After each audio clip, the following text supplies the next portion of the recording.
back at it again, and we've got one here with Tucker Carlson and Fox once again. All right, but yeah, we're in for a doozy with this one. Like, share, comment, hit that subscribe button if you're new. Make sure you're following me on social media too. All of those links are down below in the description box. And with that being said, let's dive in. Good evening and welcome to Tucker Carlson Tonight. It's hard to remember now, but it wasn't that long ago that Andrew Cuomo was not only the governor of New York, but also a legitimate hero in the Democratic Party. Do you remember that? Cuomo was the governor who legalized marijuana, who expanded Medicare, who passed strict gun control, who destroyed the NRA as a political force. He was the governor who, more than any other person in this country, including Tony Fauci, effectively defended lockdowns, masking, and vaccines. In fact, in the fall of 2020, Cuomo won an Emmy Award for his daily COVID briefings. He was an actual celebrity. He seemed like a future president, and everybody said so. But within weeks of getting that Emmy, it began to fall apart. A number of women came forward to claim that Cuomo had once said impolite things in their presence. By the standards of Andrew Cuomo's many scandals in office, it seemed like nothing. But for reasons they never explained, Democratic leaders of his party in Washington, took this scandal very seriously. They described Cuomo's behavior as sexual harassment, and they called for his resignation. By summer, it had worked. He was out of office and irreparably disgraced. The people who hand out Emmys even took back their award and scrubbed Andrew Cuomo's name from their website. Andrew Cuomo was too immoral to share space with Hollywood actors. Whoa. And that's pretty immoral. What exactly did Andrew Cuomo do wrong? He outlived his usefulness to the party. That's what he did. He stayed too long. Cuomo was in his 60s. He was white. He was male. He was someone whose demographic profile represented the Democratic Party of the past, not of the future. He talked like a mafia don negotiating garbage contracts. He was a little embarrassing. Because of that, his own people iced him, and they replaced him with someone who looked the part. No one cried when Andrew Cuomo resigned. They just moved on. The Democratic Party is not a sentimental place. It's hard not to think of Andrew Cuomo when you see what is happening to Joe Biden right now. Kamala Harris is certainly thinking about it. Harris was in a suspiciously good mood today. We know this because she was talking about electric school buses again. I love electric school buses, she raved. I just love them for so many reasons. Maybe because I went to school on a school bus. Yeah, until they won't start because they're too cold. Or the power grid goes out and you can't charge them. Raise your hand if you went to school on a school bus. Harris was grinning the whole time. And why wouldn't she be grinning? That senile white guy who claims to be her boss is finally going down, down, down, down, down, down. It's a happy day at Kamala Harris's house. But it's not a happy day at Casa Biden. In fact, this is pretty clearly the beginning of the end for Joe Biden. We can't prove that. The future is unknowable. But holy smokes, it does not look good. That is interesting. I never thought about it from that perspective. The beginning of the end.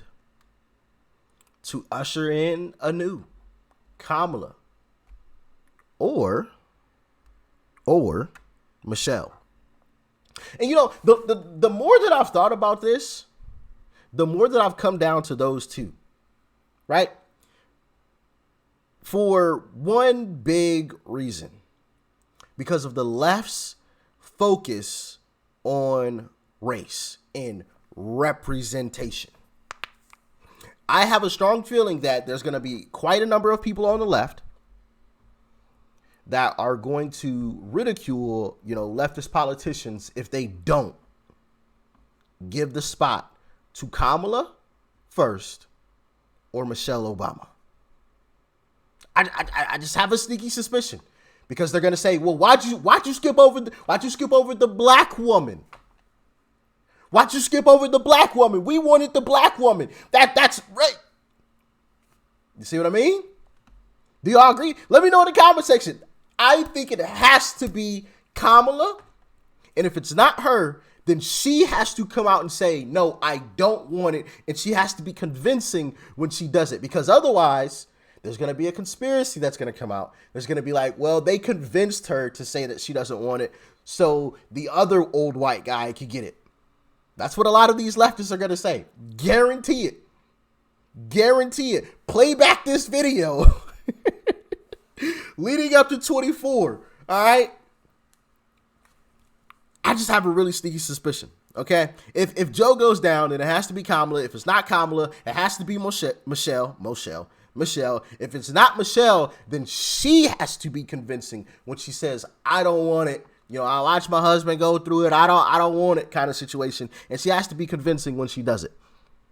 Otherwise, you know, it's got to be one of them two. But what do y'all think? And it doesn't look good in a very recognizable way. Somewhere in his basement rec room, drinking a Courvoisier on ice, Andrew Cuomo is chuckling to himself. He's seen this movie before. Joe Biden's own aides keep finding stacks of felonies he's left around the place, in his office, in his car. And instead of throwing this evidence in the fireplace, as under normal circumstances they would, they're sending these documents on to the Justice Department. That's not a good sign. Meanwhile, Biden's Attorney General, the most unscrupulous, unethical Attorney General this country has ever had, has somehow decided that actually, in order to maintain his unsullied record of nonpartisanship, he's going to have to pass these documents, these stacks of felonies, onto an independent counsel because that always works out well for a sitting president. And by the way, in this case, the independent counsel is a Republican. Good luck, Joe Biden. Happy 80th birthday. Here's Merrick Garland. On the evening of November 4th, 2022, the National Archives Office of Inspector General contacted a prosecutor at the Department of Justice. It informed him that the White House had notified the archives that documents bearing classification markings were identified at the office of the Penn Biden Center on November 14th, pursuant to Section 600.2b of the Special Counsel Regulations. I assigned U.S. Attorney Lausch to conduct an initial investigation. On December 20th, President Biden's personal counsel informed Mr. Lausch that additional documents bearing classification markings were identified in the garage of the president's private residence in Wilmington, Delaware. Archives Office of Inspector General, November 4th, 2022, the National Archives Office of Inspector General contacted a prosecutor at the Department of Justice. It informed him. Remember, November 4th, and we're just now finding out him that the White House had notified the archives that documents bearing classification markings were identified at the office of the Penn Biden Center on November 14th, pursuant to Section 600.2b of the Special Counsel Regulations. I assigned U.S. Attorney Lausch to conduct an initial investigation. On December 20th. Also, a quick question. If anybody knows, first off, who's responsible for considering something classified or not classified? Like, is there like an office that does that? Is there like one specific person? Is there like a group of people? I'm assuming it's a group of people. But like, what's that called? Who are these folks? And what does something have to be? Like, what classifies something as classified? Like, how do you come to that conclusion? Hey, this has to be classified. Like, how do you make that distinction between this has to be classified and nope, this doesn't? Let me know in the comment section if there's like a online form that I could look at that lays that out for me, or is that like up to a group of people to determine that? Or let me know. President Biden's personal counsel informed Mr. Lausch that additional documents bearing classification markings were identified in the garage of the president's private residence in Wilmington, Delaware. This morning, President Biden's personal counsel called Mr. Lausch and stated that an additional document bearing classification markings was identified at the president's personal residence in Wilmington, Delaware. They got Joe Biden. His own people got Joe Biden. But they don't want to wreck the party in the process. You following this? So the Department of Justice knew on November 4th that Joe Biden had committed crimes. November 4th was 4 days before a pivotal midterm election. So naturally, the DOJ didn't issue a press release about it. They didn't dispatch the FBI to raid Biden's home in Rehoboth and root through Dr. Jill's underwear drawer. No chance of that. Biden may be a terrible president, but he's still a Democrat. It's not like he's orange. So Merrick Garland, who is, and we cannot emphasize this enough, a soulless hack who will do anything the Democratic Party requires of him. Merrick Garland kept the news secret long enough to keep other Democrats out of the blast zone.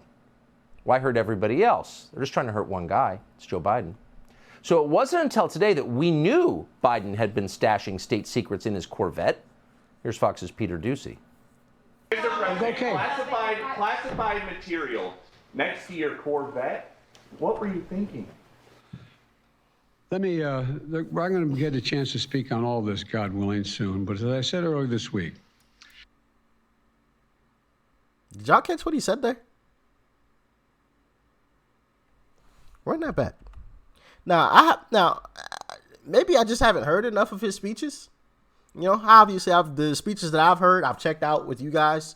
I rarely ever listen to Joe speak unless it's like for video content with you guys. But listen to what he says there. Check it out. I'm going to get a chance to speak on all this, God willing, soon. But as I said earlier, God willing, soon. What does he mean by that? Was that like a subliminal message? Like, I may be on my way out. They may be ready to off me or something. Like, what? Maybe it was innocent. It could be totally innocent. Maybe I'm reading too much between the lines. Y'all can let me know in the comment section. I just found that interesting. This week, people, and by the way, my Corvette's in a locked garage. Okay, so it's not like you're sitting out in the street. But anyway, yes, as well as my Corvette. But as I said earlier this week, people know I take classified documents and classified material seriously. Nah, you don't. I also said we're cooperating fully and completely with the Justice Department's review. As part of that process, stop reading off the paper and talk. Other places where documents from my time as vice president were stored, and they finished the review last night. They discovered a small number of documents of classified markings in storage areas and file cabinets in my home and my personal library. This was done in the case of the Biden Penn. This was done in the case of the Biden Penn Center. The Department of Why is he reading off a piece of paper and not just talking? You could tell because he messed up on one of the words and went back to read it again. Justice was immediately, as was done, the Department of Justice was immediately notified, and the lawyers arranged for the Department of Justice to take possession of the document. Look, there's so no that card. kind of answers that question. If you're still wondering where there is an organized effort within the White House to hurt Joe Biden, all you need to know is this: his staff keeps putting him out there in public to talk, which of course he can't do. He can barely read a prepared statement. Notice they did not do that during the last presidential campaign in 2020 because they knew it wouldn't help and they wanted the White House. And it helps even less now, but they're doing it. Why are they doing that now? Well, here's a guess. Right after the midterm elections in November, Joe Biden made it clear he had no plans to step aside and make way for Kamala Harris or Gavin Newsom or Michelle Obama. I'm thinking of running again, he said, and he seemed to mean it. Oh, he shouldn't have said that. Next thing you know, he's got a special counsel crawling around his life, armed with subpoena power and a big staff and a big budget. Well, that's how things work in Washington, they'll tell you. Oh, no, it's not. No, it's not. Not unless you have no choice. If you're the President of the United States, a special counsel is the last thing you want. Why? Because you have no idea where that investigation will go. Ask Bill Clinton. He's still mad about it. And that's why there was no special counsel appointed when Hunter Biden's laptop proved that the Biden family was selling influence to the Chinese government. That's why no special counsel ever interviewed Tony Bobulinski.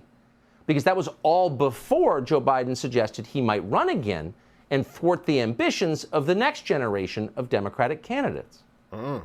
So Joe Biden is in very serious trouble tonight. But so potentially is the University of Pennsylvania, which paid Joe Biden $900,000 for doing essentially nothing. Why would Penn do that? Well, we can't say for sure, but we did notice that as soon as the university paid off Joe Biden, Penn began collecting tens of millions of dollars a year from donors in China. What was that? Maybe the special counsel will get to the bottom of it. We sure hope so. Meanwhile, everyone in Washington is pretending all of this is normal. They know it's not normal, but they're too afraid to say otherwise, except for Hank Johnson. Hank Johnson is not afraid. Hank Johnson is too dumb to be scared. Hank Johnson is the congressman from Atlanta who once famously worried that the island of Guam might, quote, capsize if too many people stood on one side of it. What? So Hank Johnson is a confirmed non-genius, but he knows a setup when he sees one. Watch this. I'm suspicious of the timing of it. I'm also aware of the fact that things can be planted on people. Places and things can be planted. Things can be planted in places and then discovered conveniently. That may be what has occurred here. I'm not ruling that out. So we laughed at Hank Johnson when he said Guam might capsize. We're not laughing at him now. The classified documents that Joe Biden, quote, stored in his garage and left at the Penn Center have been floating around for a full 6 years since Joe Biden left the vice president's office in January of 2017. So it's fair to assume they've been moved around a lot, but they're suddenly surfacing now, right after the midterm election? Why is that? No one has even attempted a convincing explanation. Instead, the media is pretending to argue that it's not a big deal in the first place that Joe Biden stored classified documents near his Corvette because he admitted doing it when he got caught. And if you admit you've committed a crime, it's not a crime. Watch.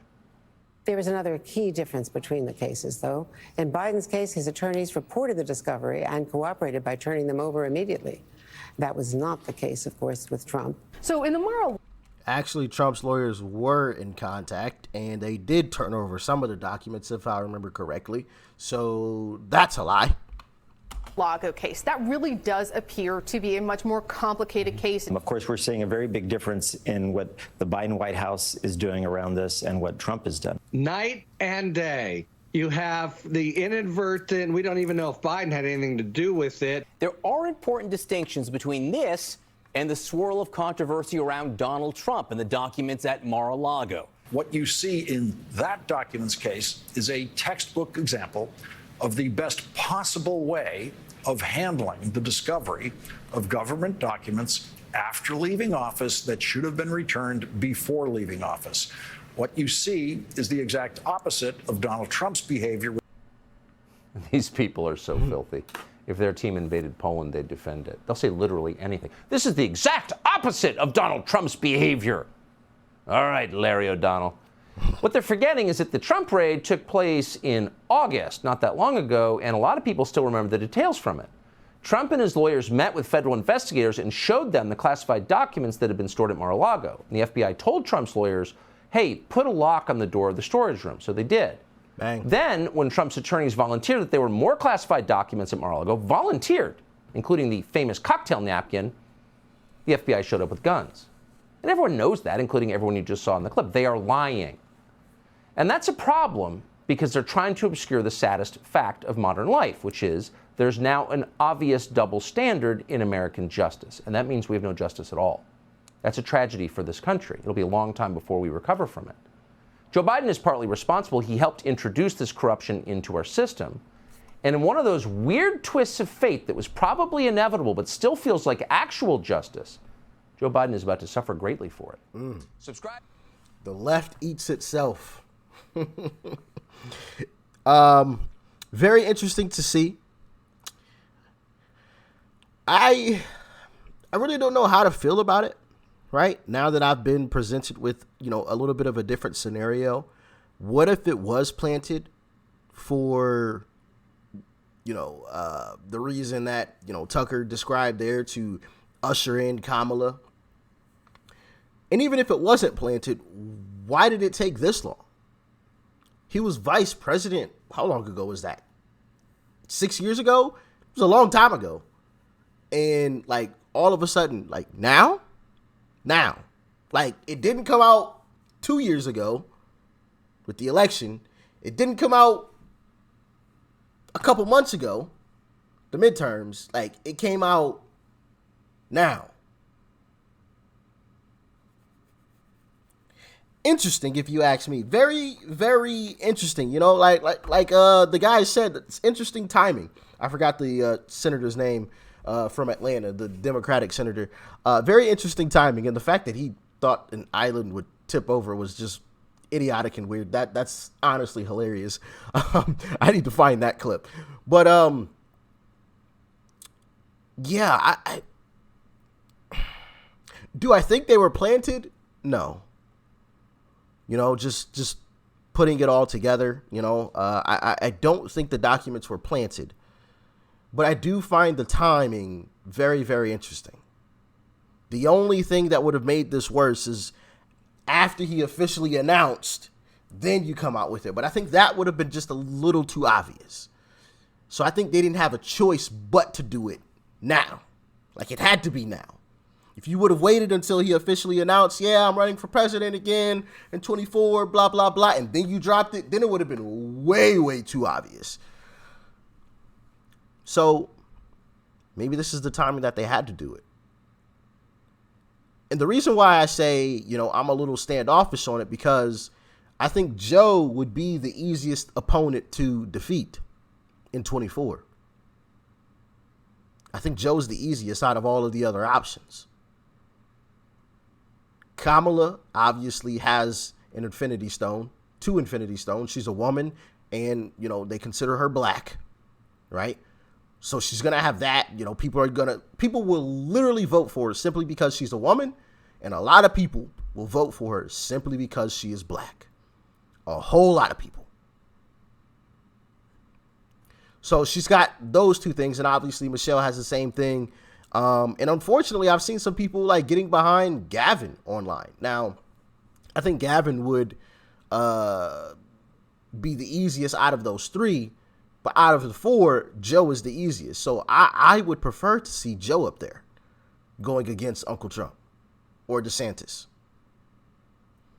Now, if you have somebody like Michelle or Kamala, I don't know. Things could get a little iffy. I think things could get a little iffy in terms of Trump, at least.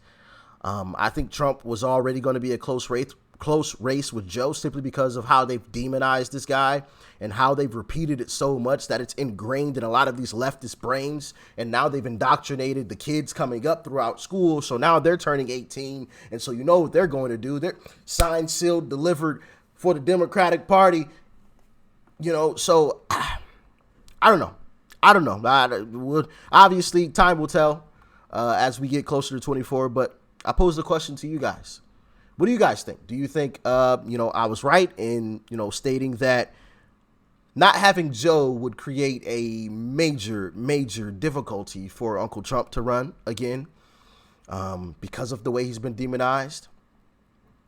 You know, if it's Kamala, I think it's going to be really, really difficult. If it's DeSantis, I think it's a W. Hands down. I think it's a W. You haven't been able to figure out anything to demonize DeSantis with, and even Democrats in Florida have come out and spoken out and said, hey, we love DeSantis. We would vote for DeSantis 10 times out of 10. We're lifelong Democrats, but we'll vote for DeSantis. You know, so I think DeSantis is a W no matter what. But in terms of Trump, I think Joe leaving might be catastrophic. But do you agree? Maybe I'm wrong. Maybe I'm totally wrong. I don't know. Y'all let me know in the comment section below. Like, share, comment, hit that subscribe button before you go. Thanks for tuning in. As always, y'all be safe out there. I'm out.